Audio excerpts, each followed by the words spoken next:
하나님 말씀 디모데후서 4장 6절에서 8절까지 말씀을 보겠습니다. 디모데후서 4장 6절에서 8절까지 우리 교독하시고 마지막 절을 함께 읽습니다. 전제와 같이 내가 벌써 부어지고 나의 떠날 시각이 가까웠도다.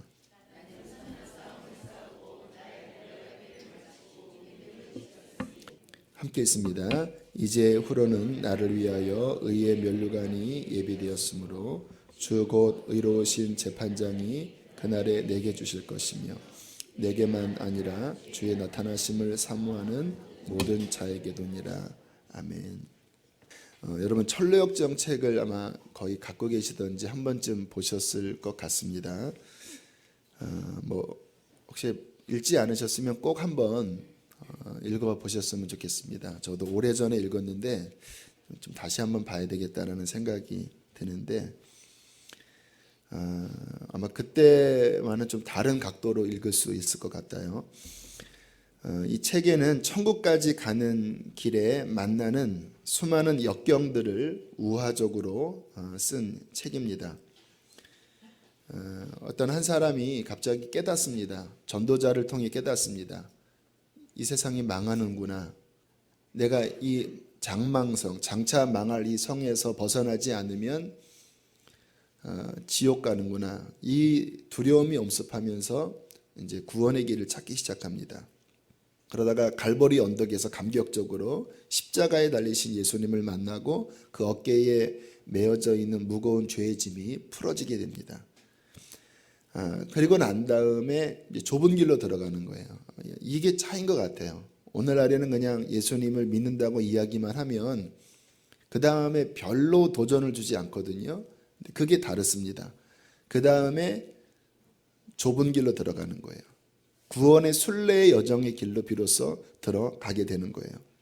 수많은 유혹에 이 크리스찬이 직면하게 됩니다. 나태하게 졸다가 깨어나라는 음성을 듣고 다시 정신을 차리기도 하고, 여기 보면 의미심장한 이야기가 나와요. 길을 가는데 세 사람을 만나게 됩니다. 그들이 쇠사슬에 매여 있어요. 그래서 크리스찬이 좀 깨워야 되겠다라는 생각으로 크게 다가가서 소리 지릅니다. 여보시오, 밑도 끝도 없는 죽음의 바다 언저리에서 그렇게 자고 있는 것은 위험한 일이요. 어서 일어나 나와 함께 갑시다. 당신들이 원하면 내가 쇠고랑을 풀어드리겠어. 그렇게 잠만 자고 있다가 우는 사자처럼 두루다니는 자가 오는 날에 틀림없이 그들의 날카로운 이빨의 먹이가 될 것이요. 그랬더니 잠자는 사들이 이렇게 이야기합니다. 나는 아무런 위험도 느끼지 않소. 이게 망하는 사람들의 모습입니다. 크리스찬들은 위험을 느껴요. 이게 망할성이고 이렇게 나태하면 큰일 난다. 이게 깨어있는 구원받은 사람들의 모습인데, 망하는 사람들은 뭐가 위험합니까? 또 다른 사람은 나는 조금 더 자야 되겠어. 또 다른 사람은 이렇게 얘기합니다. 사람들은 다 제각각 사는 거요. 공연히 남의 일에 참견 말고 당신 일이나 알아서 하시오. 그리고는 도로 누워 잠이 들었다라는 거예요. 제가 이 내용을 다시 어저께 보면서 이게 우리들의 모습이구나. 많은 사람들이 영적으로 깨어나라고 할 때 내버려 달라고 하는 것이 망하는 모습이구나. 그러다가 어느 길에 도착하는데 저 성에 들어가서 쉬어야 되는데 앞에 사자가 있는 거예요. 그래서 너무 두려워서 내가 이 길을 잘못 왔나. 그때 그 성의 문지기가 이름이 경계라는 문지기인데 이렇게 소리 지릅니다. 당신은 그렇게도 용기가 없습니까? 이 사자들은 사슬에 매여 있으니 무서워할 필요가 없습니다. 믿는 자들의 신앙을 시험해보고 믿지 않는 자들을 가려내기 위해 사자들을 거기 메어둔 것입니다. 길의 한가운데로 걸어오시면 아무런 상처도 입지 않고 안전하게 지나칠 수 있을 것입니다. 신앙생활하다가 어려움 오잖아요. 그러면 많은 사람이 포기합니다. 내가 예수 믿는 게 이렇게 어려운 줄 알았다면 내가 안 믿지. 그런데 이게 옥석을 가리는 테스트라는 거예요. 그냥 믿음으로 걸어오면 사자들은 당신을 해할 수 없어. 그렇게 그곳을 지나가다가 그 다음에는 사망의 음침한 골짜기, 우리 고난 직면하지요. 여기에서 너무 심한 눈물을 흘리고 신음을 하다가 끝내는 밤새 그 골짜기를 지나 새벽에 떠오르는 그 새벽 해와 함께 그 음침한 골짜기를 벗어나고요. 그러다가 어떠한 성을 잘못 들어갔는데 의심의 성에 잘못 들어갑니다. 의심하신 적 있죠? 그리고는 절망이라는 거인에게 붙잡혀서 감옥에 갇힙니다. 그래서 이 크리찬과 소망이라고 하는 친구가 낙심해 있다가 거인이 잠든 틈을 타서 이 문을 어떻게 여나? 그랬더니 누군가 약속의 열쇠를 가지고 열 수 있다. 그래서 그곳을 열고 다시 도망 나와서 끝내는 마지막 죽음의 강을 지나 시온성에 무사히 들어간다고 하는 우화적이지만 아주 영적으로 실제적인 그 순례자의 길을 이 책에서 보여주고 있습니다. 꼭 한번 읽어보셔야 되는데요. 핵심이 세 가지입니다. 첫 번째는 하나님 나라 들어가기까지 결코 만만치가 않다라는 거예요. 결코 만만치가 않습니다. 수많은 어려움과 수많은 역경들이 있다라는 거예요. 이 내면에서 올라오는 죄의 유혹들, 이 바깥에서 우리의 신앙을 막 잡아당기려고 하는 나태함들, 세속적인 것들, 그리고 온갖 재물의 유혹들, 이 수많은 것들이 그냥 아우성을 치면서 이 존귀한 구원을 빼앗기 위하여 우는 사자처럼 그렇게 잡아당기는 그 길을 정말 십자가 붙잡고 하나님의 말씀 붙잡고 걸어가는 길이 우리 신앙의 길이라는 것입니다. 그러나 두 번째 기억할 것은요, 우리 힘으로 이길 수 있는 것은 아니지만 하나님께서 우리에게 분명히 넉넉히 이길 수 있는 자원을 주셨습니다. 하나님의 말씀이 있고요, 십자가가 있고요, 성령님이 계시고요. 승리의 모든 발판은 우리에게 이미 약속으로 주어졌습니다. 그러나 기억해야 될 것은요, 저절로 편하게 되는 것은 아니에요. 치열하게 싸워야 되는 거예요. 그리고 하나님의 말씀에 순종하면서 나가야 한다라는 것입니다. 그래서 어디까지 가야 되냐? 끝까지. 우리 이 목숨이 벗어지는 그날까지 끝까지 싸워 승리하는 것, 이게 우리의 신앙의 여정이라고 성경은 말씀하고 있습니다. 그런데 제가 이렇게 이제 말씀도 보고 그리고 정말 그 신빙성이 있는 정말 주님과 동행하는 분들의 그러한 간증을 들으면 참 이게 마음속이 무겁기도 하고 또 정신이 차려지는 게 뭐냐면 이 길을 끝까지 완주하는 자는 그렇게 많지 않다라는 것입니다. 주님께서 분명히 말씀하십니다. 청함을 받은 사람은 많되 택함을 받은 사람은 적다. 예수님이 하신 말씀이기 때문에 이 말씀은 심각한 말씀입니다. 왜냐하면 그분은 이미 그 결과를 아시는 분이거든요. 그분은 그 현장에 이미 가 계신 분이거든요. 수많은 사람들이 이 길에 청함을 받았습니다. 그리고 수많은 사람들이 들어선 듯 했어요. 그런데 끝까지 완주해서 정말 혼인잔치에 참여하는 사람은 많지 않다.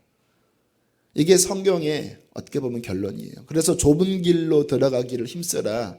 많은 사람이 들어가려고 하지만 실은 들어가지 못하고 수많은 사람들은 넓은 길로 가다가 망할 것이고 막상 끝까지 가는 사람들은 적은 숫자만 들어갈 것이다. 입으로 주여 주여 하지만 끝날에 수많은 사람들이 내 앞에서 버림받게 될 텐데, 왜냐하면 그들이 미혹당한 것이다. 하나님 말씀에 정말 순종하지 못하고 살면서 그냥 입으로만 주여 주여 한다고, 그리고 자신의 삶에서 어떤 기적이 나타난다고 그것을 바른 것이라고 착각하고 불법을 행하면서 내가 주여 주여 했으니까, 내가 교회에서 이런 사역도 했으니까 그렇게 착각하다가 수많은 사람들이 내가 너를 모른다 하고 버림을 당하게 될 것이다. 말씀 순종해라. 정신을 차려라. 라고 주님께서 친히 말씀을 하셨습니다. Finish Strong이라고 하는 책, 그러니까 끝까지 견고하게 가라고 하는 내용인데요. 거기에 그런 내용이 있더라고요. 그 미국 분이 쓴 책인데 신학교에 들어온 예를 들어서 100명의 학생들이 30년 뒤에 어떻게 됐는지를 조사해 보니까요. 많은 사람들이 떨어졌더래요. 복덕방을 하고 또 교회도 안 다니고 정말 사역자로 남은 분이 그렇게 많지 않더래요. 그래서 그 책의 제목이 끝까지 마지막 결승점까지 견고하게 가야 한다. 현실적으로 그래요. 저도 그동안 사역을 하면서 많은 사람들이 은혜 받았다고 하고 또 아이들이 변화됐다고 하고 불과 몇 년 지나지 않아서 지금 훑어보면요. 남은 사람들이 많지 않아요. 그냥 교회를 다녀도 정말 주님과 동행하는 사람이 얼마나 되냐.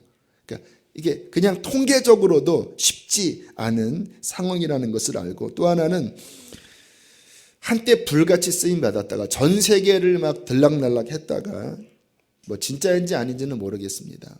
그분들의 변질 소식, 구원에 있어서도 바뀌는 거예요. 그전에는 막 말씀 중심이고 오직 예수가 구원이라고 하다가 나중에 바뀐 이야기 들어보니까 뭐 타종교도 구원이 있는 거 아니 이렇게 이야기하고 안수 한 번 하면 1,000만 원 받는다고 1,000만 원 주면 안수하겠다고 하는 그런 이야기를 들을 때마다 도대체 이게 이제 지금은 이해가 돼요. 정말 그때도 주님 앞에 쓰임 받는 거 맞고요. 나중에 변한 것도 맞아요. 저는 그러면 이분 망하겠다. 인간적인 판단이 아닙니다. 두렵고 떨리는 거예요. 그러면서 나 자신을 점검해 보는 거예요. 나도 이렇게 될 수 있지 않겠나. 왜? 그분들이 쓰임 받을 때는 이거는 비교할 수 없을 정도로 쓰임 받은 건데 어떠한 일을 통해서 이렇게 된 것을 보면 나도 충분히 이렇게 될 수 있구나. 저는 그런 것들을 볼 때마다요. 막 가슴이 떨리고 막 마음이 오그라들고 두렵고 떨리는 마음이 제 안에 들 수밖에 없습니다. 어떻게 이 길을 끝까지 마지막 죽음의 강을 지나 주님 앞에 서는 그날 주님이 잘했다 하고 안아줄 수 있는 진짜 구원 얻는 소수의 믿음, 끝까지 가는 소수의 믿음이 어떻게 하면 될 수 있을까요? 이게 중요한 겁니다. 저는 설교할 때 이 부분을 가장 강조해요. 당신 구원받았으니까 기쁘세요. 물론 이 말씀도 안전하는 것은 아니지만 성경의 논지는요. 가만히 읽어보세요. 그 이야기보다는 물론 그것도 구원의 소망으로 갖게 하지만 그러나 더 중요한 포인트는요. 어떻게 이 믿음을 진짜 끝까지 지켜나갈까 하는 치열한 스트러글, 싸움 여기에 초점을 두고 있는 것입니다. 그래서 오늘 사도 바울도 다시 한번 7절 말씀 읽어보실까요? 7절 시작. 나는 선한 싸움을 싸우고 나의 달려갈 길을 마치고 믿음을 지켰으니. 이 말씀은요 평생 좌우명으로 붙잡으셔야 돼요. 다시 한번 시작. 나는 선한 싸움을 싸우고 나의 달려갈 길을 마치고 믿음을 지켰으니. 이게 그냥 안도의 한숨인 거예요. 마지막 끝까지 와서 하나님 나 이 싸움 아시죠? 얼마나 힘들게 싸웠는지. 남은 구원한 다음에 내 자신이 버림받을까 봐 두려워해서 날마다 내 육신을 쳐서 복종시키고 나는 날마다 죽노라 외치면서 어떻게 왔는지 아시죠? 이 선한 싸움을 싸웠고 나의 달려갈 길을 다 마쳤고 주님 이제 믿음을 지켰습니다. 뉘앙스를 보셔야 돼요. 사도 바울의 고백이에요. 사도 바울 같은 사람이 마지막 이것을 통과한 다음에 마치 42.195의 그 역경의 레이스를 완주하고 막 기뻐하는 그런 모습인 거예요. 안일한 모습의 구원의 길이 아닙니다. 어떻게 이 길을 끝까지 갈 수 있을까요? 첫 번째는요. 영원한 세계를 끊임없이 바라보셔야 합니다. 자, 성경을 좀 찾겠습니다. 고린도 후서 4장 289쪽으로 넘어가시길 바랍니다. 고린도 후서 4장 16절로 18절.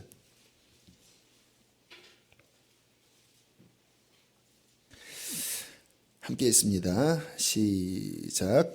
그러므로 우리가 낙심하지 아니하노니 우리의 겉사람은 낡아지나 우리의 속사람은 날로 새로워지는도다. 우리의 잠시가 받는 환난에 경한 것이 지극히 크고 영원한 영광에 중한 것을 우리에게 이루게 함이니 우리가 주목하는 것은 보이는 것이 아니요 보이지 않는 것이니 보이는 것은 잠깐이요 보이지 않는 것은 영원합니다. 우리가 주목하는 것은 보이는 것들이 아니라는 거예요. 어떻게 내 노후를 잘 준비할까?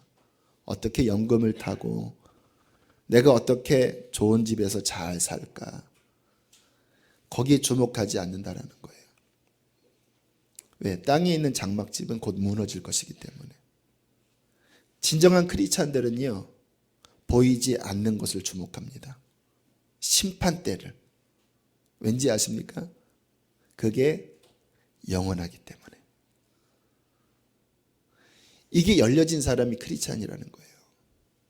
여러분, 영원한 것과 아주 잠깐 한시적인 두 가지가 있을 때 이게 열려지면 어디를 보겠습니까? 당연히 영원한 것을 보지 않겠습니까?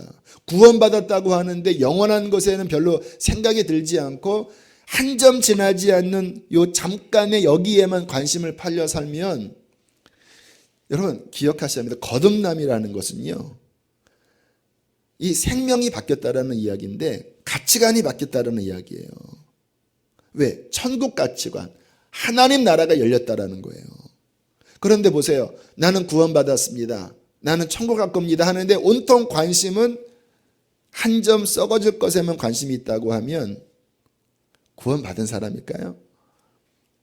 잘 생각하셔야 합니다. 가치관이 안 바뀐 거는 속이 안 바뀐 거예요. 속이 안 바뀐 거는 안 바뀐 거예요. 바울이 그러잖아요.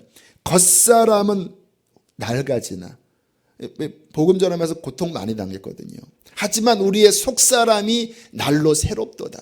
속사람이 환난을 당하지만 오히려 이것이 영원한 영광을 가져오게 하기 때문에 우리 기뻐한다. 왜? 우리가 주목하는 것은 이 영원한 세계이기 때문이다. 자, 5장으로 넘어가면요. 고린도후서 그 바울이 어떻게 천국을 사모하는지 2절에 참으로 우리가 여기서 탄식하며 하늘로부터 오는 처소 덧입기를 간절히 사모해요. 왜? 하늘나라를 늘 바라보고 있으니까. 그렇게 쭉 이야기를 하다가 자 10절로 읽겠습니다. 5장 10절 시작. 이는 우리가 다 반드시 그리스도의 심판대 앞에 나타나게 되어 각각 선악간에 그 몸으로 행한 것을 따라 받으려 함이라. 심판이 하나가 아니라고 말씀드렸죠. 불신자 심판이 있습니다. 크리스찬들도 심판대 앞에 서요. 그냥 말씀 그대로 보세요. 우리가입니다. 모두가 다 반드시 그리스도의 심판대 앞에 나타나게 되어 각각 선악간에 그 몸으로 행한 것을 따라 받으려 함이라. 난해하기도 합니다. 어떻게 이 일이 진행될까? 그러나 아무튼 바울은 그것을 늘 의식하면서 살았다라는 거예요. 그래서 위에 9절에 보면 우리가 몸에 있든지 떠나든지 주님을 기쁘시게 하기를 힘썼다라는 거예요. 왜? 그 앞에 설 것이기 때문에. 무익한 말을 하더라도 내가 냉수 한 그릇을 누구에게 준다 할지라도 분명히 주님께서 그 하나하나를 갚으시기도 하고 묻기도 하신다고 말씀을 하셨기 때문에 우리가 날마다 조심하면서 이 영생의 세계 그리스도의 심판 때 영원한 상급 심판을 늘 생각하면서 하루하루 준비하며 살아가셨다라는 거예요. 그래서 마지막 끝에 와서 주님 내가 믿음을 지켰습니다. 주님 나는 승리했습니다. 이렇게 고백할 수 있었던 거예요. 이 인식이 없으면요, 눈에 보이는 이 유혹과 내 속에서 내 만족시켜달라고 아우성거리는 그 육신의 자아의 욕구에 이겨낼 장사는 아무도 없습니다. 저도 못 이기겠어요. 저도. 그래서 저도 두려워요. 끊임없이 이날의 기준을 두지 않으면요, 이 유혹이 너무 드센 거예요. 이게 머리로는 알아도 거기에 집중하지 않으면 이 속에서부터 쿠데타가 일어나는데 어떡해요? 영원한 세계를 끊임없이 바라보십시오. 이 2주간의 특세는 그것이 목적입니다. 그 영원히 오늘을 이끌 수 있는 가치관이 정말 속으로 변화시키기까지 여러분 싸우시길 바랍니다. 다시 한번 말씀드립니다. 구원받을 자는 많지 않습니다. 끝까지 이 길을 완주할 자도 많지 않아요. 그냥 내가 이거 안다고 잠깐 도전받았다고 되는 거 아닙니다. 정말 구원의 회개에 합당한 열매가 우리 안에 맺혀져요. 그 나라에 합당한 열매 맺는 백성이 받으리라고 성경은 말씀하셨어요. 열매가 곧 구원입니다. 열매가. 그의 열매로 그들을 알리라.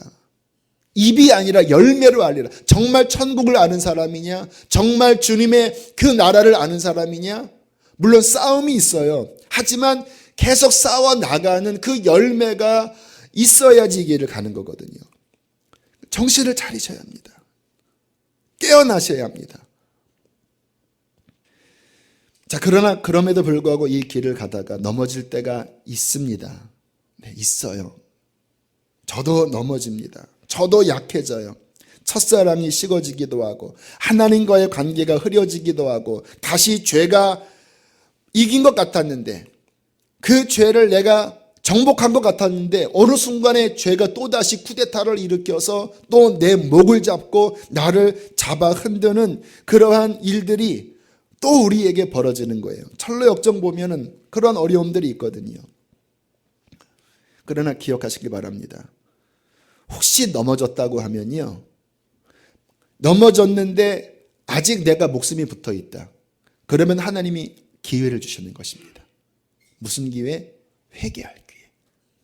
이 땅에 우리가 숨을 쉬고 있다면, 죄를 짓는데 숨을 쉬고 있다면 이유는 하나예요. 아직 끝이 아니다. 회개할 기회가 있으니까 지금 회개하라. 왜 제가 이런 말씀을 강조하냐면요. 많은 분들이 회개에 대한 그렇게 넘어졌을 때 이렇게 되면 내가 큰일 난다라고 하는 회개에 대한 경각심이 너무 없어요. 그냥 어떻게 잘 되겠지. 그냥 어떻게 이 시험 붙겠지. 그렇게 그냥 막연하게 구원을 그렇게 방치시켜요. 여러분 말씀드렸잖아요. 구원에 합당한 열매가 맺혀진 사람이 구원받는 거예요. 그러면 완벽해야 되냐? 아니에요. 회개하시면 돼요.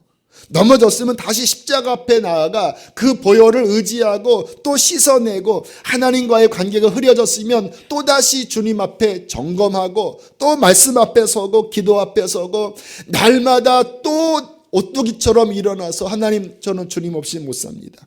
내가 주님과 떨어져서는 살 수 없습니다. 하나님 내가 이 죄 가운데 저는 망할 수 없습니다. 날마다 또 일어나고 또 일어나고 또 일어나는 회개에 대한 7.8기의 전진이 반드시 있으셔야 합니다. 죄 가운데 넘어져서 흐리멍텅하게 사는데 나는 옛날에 은혜 받은 사람이니까 나는 그래도 교회 안에 이렇게 멤버십이 있으니까 나는 괜찮을 거야. 제발 이 생각 버리세요. 결코 그렇지 않아요. 성경에 어디 그런 말씀이 있습니까? 이스라엘도 망했고요. 유다도 망했고요. 성전도 무너졌습니다. 입으로 주여지한다고 되는 거 아니에요. 지금 살아있는 믿음이냐? 넘어졌으면 또 회복하고 또 구원에 합당한 열매가 이르도록 주님 앞에 나가야 한다는 것입니다. 물론 여기서 조심할 게 낙심하면 안 돼요. 왜? 똑같은 게 100번, 1000번 저지를 수 있거든요. 낙심하면 안 돼요. 낙심하지는 말되 그렇다고 거기에 눌러있지도 마시고 주님 이게 바로 나입니다. 저는 로렌스 형제의 하나님 인지 연습 보면 그가 넘어질 때마다 주님 그렇죠 이게 나입니다. 너무나 자연스럽게 자신의 연약함을 고백한대요. 그러면서 하나님의 주신 기회를 쫓아 다시 회개의 기회를 받아서 또 일어나고 또 일어난다라는 거예요. 낙심하지 않으면서 포기하지 않는 그 믿음으로 날마다 일어나셔야 합니다. 세 번째, 이 싸움에 있어서 중요한 무기를 제가 말씀을 드리겠습니다. 제가 싸우는 무기이기도 하고 신약 성경에서 우리에게 가르쳐주는 무기이기도 합니다. 십자가와 성령입니다. 성경은요, 오직 이것으로만 크리스찬들이 세상과 죄를 이길 수 있다고 말씀하세요. 이것을 사용하셔야 돼요. 신약 신약이 구약의 율법과 다른 이유가 뭔지 아십니까? 구약의 율법은요, 자기 힘으로 싸워 나가려니까 안 되죠. 왜? 이 속에 이 자아가 못 이기는 거거든요. 그래서 주님이 주신 것이 십자가이고 성령이십니다. 그럼 어떻게 적용하느냐? 십자가는 하나예요.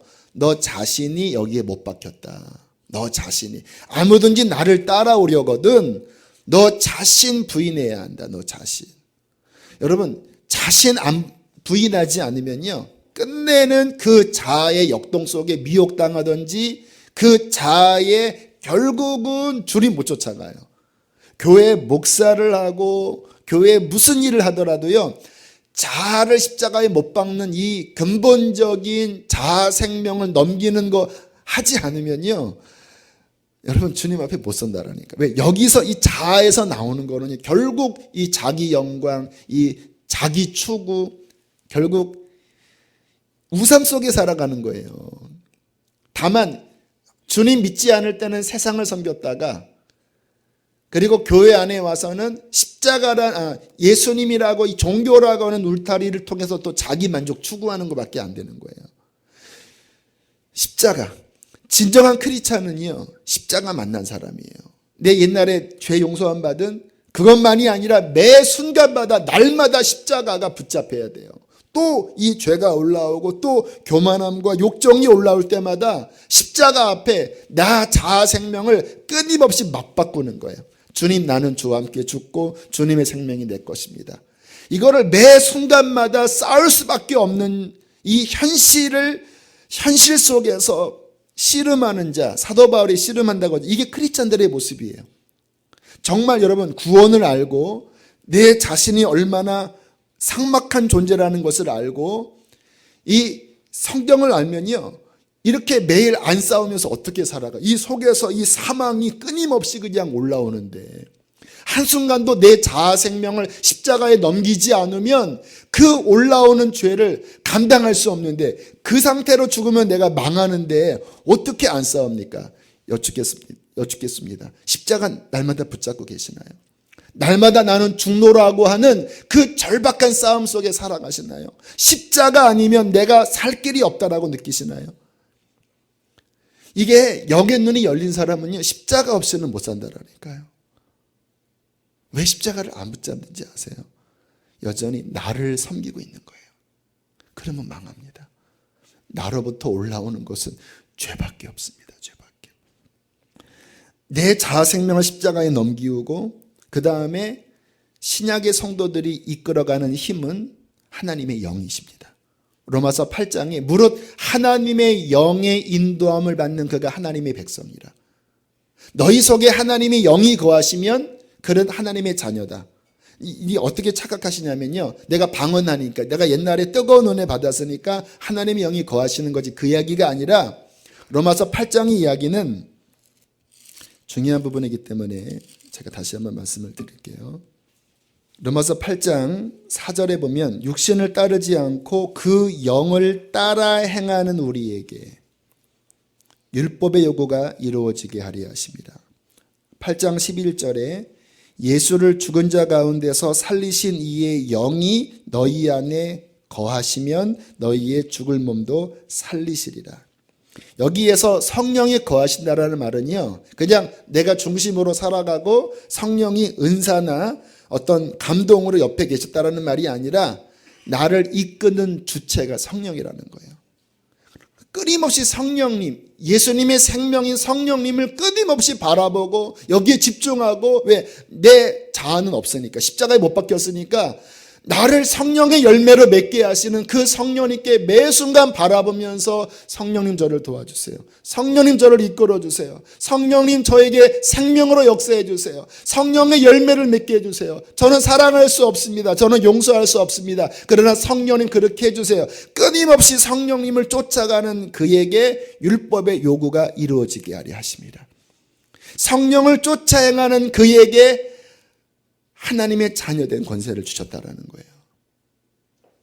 성령님을 내 어떠한 것을 위한 도구로 사용하는 게 아니라 정말 주님의 백성으로서의 삶을 살 수 있는 주체가 성령이에요. 나는 없어요. 성령님만 쫓아가는 삶. 이것이 답입니다. 이것이 크리스찬의 매 순간의 치열한 싸움이에요. 마지막 네 번째는요, 이 길을 끝까지 걸어가려면 교회 공동체 안에서 사명을 감당하셔야 합니다. 하나님께서 우리에게 몸된 이 지체를 주셨습니다. 교회는 축복입니다. 물론 서로의 연약함이 있어서 아픔이 있을 수도 있어요. 하지만 그것 때문에 교회 공동체로부터 단절되기에는 하나님의 이 디자인을 너무 모르시는 거예요. 주님께서는 연약하지만 이 공동체가 한 몸을 이루어서 함께 서로 봉사하고 섬기면서 그 사랑 안에서 주님의 생명이 더 충만하게 성장하도록 디자인하셨습니다. 구원은 주님과 나 사이에 맞지만 구원의 길은 반드시 공동체에서 섬기면서 함께 가셔야 돼요. 한 사람이 누우면 어찌 따뜻하려니와 두 사람이 누우면 따뜻하고, 줄이 하나면 쉽게 끊어지지만 삼겹줄은 끊어지지 않는 것처럼 함께 연합하여 우리가 서로 섬길 때에 우리는 사탄의 공격을 효과적으로 이길 수 있을 것입니다. 저는 제가 이 말씀 사역을 하는 봉사 때문에 제가 다시 힘을 얻는다라니까요. 저도 막 정신 막 잃고 막 마음이 막 온갖 요동쳐 갖고 저도 막 떨어지고 그래요. 하지만 제가 이 교회 공동체 안에서 섬기는 이 일 때문에 제가 다시 정신 차리고 제가 전해야 되니까 나도 막 깨닫고 저도 막 다시 옷매무새를 다시 하면서 이 길을 걸어갈 수 있게 되는 것입니다. 오늘 본문의 사도 바울이 이렇게 말씀하십니다. 6절에 보니까 전제와 같이 내가 벌써 부어지고 벌써 나의 떠날 시각이 다가왔도다. 지금은 저는 솔직히 지루하게 느껴져요. 주님 언제 끝이 오겠습니까? 언제 주님? 너무 길게 느껴져요. 하지만 막상 그 끝이 오면 벌써입니까 주님? 어제 이 말씀 준비한 자꾸 가요가 생각나더라고. 아니 벌써 해가 밝았나? 하나님 벌써입니까? 벌써 끝났어요 주님? 저는 그때 너무 힘들고 지루하게 느껴졌는데 벌써 전제와 같이 내가 부어지고 나의 떠날 시각이 가까웠도다. 나는 선한 싸움을 싸우고 나의 달려갈 길을 마치고 믿음을 지켰으니 이제 후로는 나를 위하여 의의 면류관이 예비되었으므로 의로우신 재판장이 그날에 내게 주실 것이며 나에게만이 아니라 주의 나타나심을 사모하는 진정한 모든 성도에게 이 면류관을 주님이 주기를 원하십니다. 볼지어다 내가 줄 쌍이 내게 있어. 각 사람이 행한 대로 갚아주겠다. 내가 상 주고 싶다. 하나님이 원하시면 심판이 아니에요. 상 주고 싶다.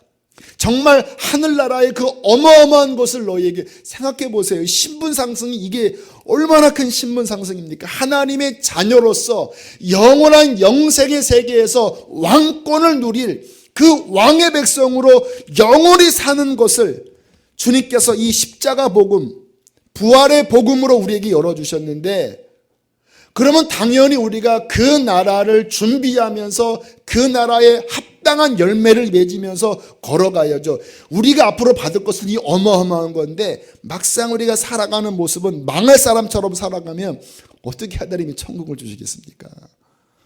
이 천국의 정말 가치를 알고 이 땅에서 하나님 아는 그 참된 백성으로 고난이 와도 순교가 와도 천국 우리에게 있습니다. 혹시 감옥에 들어가도 나를 이끌어가는 것은 하나님의 말씀이지 세상이 아닙니다. 그렇게 할 수 있는 용사 같은 믿음이 되게 되길 축복합니다. 앞으로 환난 올 수 있어요, 여러분. 예수님 믿은 것 때문에 감옥 갈 수 있다라니까요. 예수님 믿는 이 말씀의 신앙 때문에 모든 경제 다 오프될 수 있어요. 그래도 초대교인처럼, 초대교인의 그 지하 카탄곰 무덤 속에 들어가서 300년 동안 신앙을 지켰던 것처럼 그 신앙을 지키려면 오늘 나눈 말씀처럼 주님 나라를 바라보면서 십자가 붙잡고 성령 의지하고 끝까지 가는 믿음 갖기를 축복합니다.